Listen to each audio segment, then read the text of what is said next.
brackets for a friend of mine, and I basically made 2 little brackets. Finished them off. They're not perfect.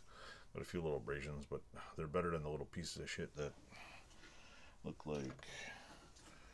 Here's the little piece of shit bracket that was, and here's the newer one.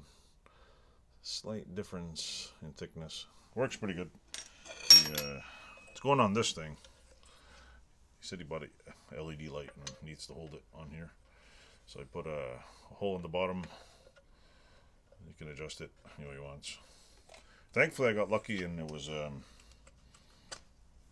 the hell was I gonna say?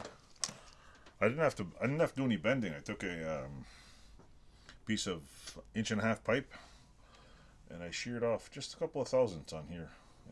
Here, if you can see it better, I ground this part down just enough so it slides on, because otherwise I would have to sit there and bend it, and came out pretty good. My garage is making weird noises. I think it's because of the weather, but yeah, so it came out not bad. I mean, it's not I'm not a, what do you call it, a professional garage where I make everything look super pretty and it comes out exactly like it does on, you know, some factory in China. Mind you, I wouldn't want it to come out like a factory in China, because that wouldn't be very good. Anyway, the screws are on there somewhere, but I'll show you the end result here.